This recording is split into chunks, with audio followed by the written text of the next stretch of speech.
নারীদের জন্য চেহারা পর্দার অন্তর্ভুক্ত কিনা, পর্দা করতে হলে তা ঢেকে রাখতে হবে কিনা, সময়ের বিতর্কিত বিষয়সমূহের মধ্যে অন্যতম একটি। ইসলাম সম্পর্কে বিজ্ঞ হওয়ার দাবিদার একদল অনভিজ্ঞ ও মূর্খ শ্রেণীর লোকেরা বলে থাকে যে ইসলামে নারীদেরকে পর্দা করার ক্ষেত্রে চেহারা খোলা রাখার ব্যাপারে ছাড় দেওয়া হয়েছে, কিন্তু বর্তমান আলেম সমাজ সেই ইসলামকে বিকৃত করে তার মধ্যে বাড়াবাড়ি সাধন করে নারীদের চেহারাকে পর্দার অন্তর্ভুক্ত বলে সাব্যস্ত করেছে। সে সমস্ত মূর্খদের প্রতি উত্তরে আজকের এই ভিডিওতে আমরা দেখানোর চেষ্টা করব যে ইসলাম সেই রাসূল ও সাহাবীদের যুগ থেকে নারীদের জন্য চেহারা ঢেকে রেখে পর্দা করার ব্যাপারে কতটা গুরুত্ব দিয়েছে। চেহারা ঢেকে রাখা এটা কোনো নতুন বিধান নয়, বরং ইসলামের শুরু থেকে আসা এক অপরিহার্য বিষয়। প্রথমেই বিষয়টিকে আমরা কোরআন থেকে প্রমাণের চেষ্টা করব। আল্লাহ রব্বুল আলামিন কুরআনুল কারিমে বলেন, ইয়া আইয়ুহান নবী কুল লিআজওয়াজিকা ওয়া বানাতিকা ওয়া নিসাইল মুমিনিন ইউদিনিনা আলাইহিন্না মিন জালাবিবিহিন। হে নবী, আপনি আপনার স্ত্রী, মেয়ে ও মুমিন নারীদের বলে দিন তারা যেন তাদের জিলবাব বা বড় চাদরের কিছু অংশ তাদের উপর ঝুলিয়ে দেয়। আরবি ভাষার বিখ্যাত অভিধান গ্রন্থ লিসানুল আরবে জিলবাব শব্দের অর্থে বলা হয়েছে, আল জিলবাব থাউবুন আউসাউ মিনাল খিমার দুনার রিদা তুগাত্তি বিহিল মারআতু রাসাহা ওয়া সদরাহা।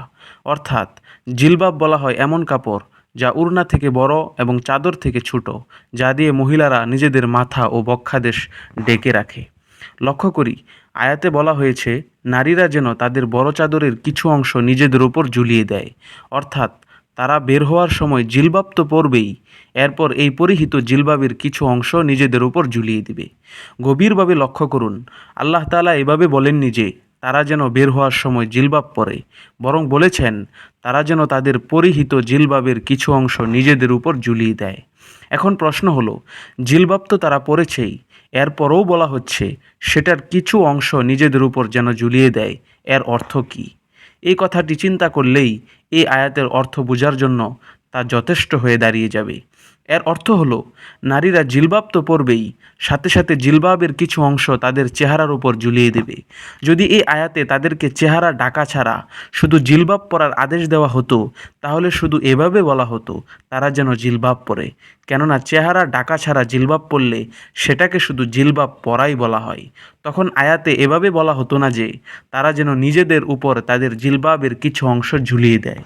তাছাড়া অনেক হাদিসে বর্ণিত হয়েছে যে উক্ত আয়াত অবতীর্ণ হওয়ার পর নবীপত্নীগণ যখন কোনো প্রয়োজনে ঘর থেকে বের হতেন, তখন তারা চেহারার উপর জিলবাব ঝুলিয়ে দিয়ে চেহারা ঢেকে বের হতেন। অতএব বোঝা গেল, আয়াতে যে বলা হয়েছে তারা তাদের উপর জিলবাবের কিছু অংশ ঝুলিয়ে দেবে, এর অর্থ হলো তারা তাদের চেহারা ঢেকে রাখবেন। শুধু তাই নয়, সাহাবীদের মধ্যে রইসুল মুফাসসিরিন হজরত আবদুল্লাহ ইবনে আব্বাস, তাবিঈদের মধ্যে বিশিষ্ট মুফাসসির তাবি হজরত আবিদা সালমানি, ইবনে সিরিন, ইকরিমা, হাফসা বিনতে সিরিন, সাঈদ ইবনে জুবায়ের এবং পরবর্তী যুগশ্রেষ্ঠ মুফাসসিরিনগণ মধ্য থেকে হাফেজ ইবনে জারির তাবারি, ইমাম আবু জাফর নাহাস, আল্লামা জারুল্লাহ জমখশারি, আবু হাইয়ান, আল্লামা বাইজাবি, আল্লামা সমরকন্দি, আল্লামা আবু সৌদ ও আল্লামা সালাবি, আল্লামা আবু বকর জাসসাস সহ আরও অসংখ্য মুফাসসিরিনগণ স্পষ্টভাবে এই কথাই বলেছেন যে উক্ত আয়াত দ্বারা নারীদেরকে চেহারা ঢেকে রাখার নির্দেশ দেওয়া হয়েছে। অতএব কুরআন আমাদের সেভাবেই বুঝতে হবে যেভাবে সাহাবায়ে কেরাম ও যুগ যুগ যাবৎ মুফাসসিরিনগণ বুঝেছেন। এর বাইরে নতুন কোনো ব্যাখ্যা দাঁড় করানো কুরআন ও ইসলামকে বিকৃত করা ছাড়া কিছুই নয়। মোট কথা, সাহাবা, তাবিঈন ও পরবর্তী মুফাসসিরিনগণের বক্তব্য দ্বারা এটাই শেষ পর্যন্ত প্রমাণিত হলো যে কুরআনের আয়াতে জিলবাব ঝুলিয়ে দেওয়ার অর্থ চেহারা ঢেকে রাখা।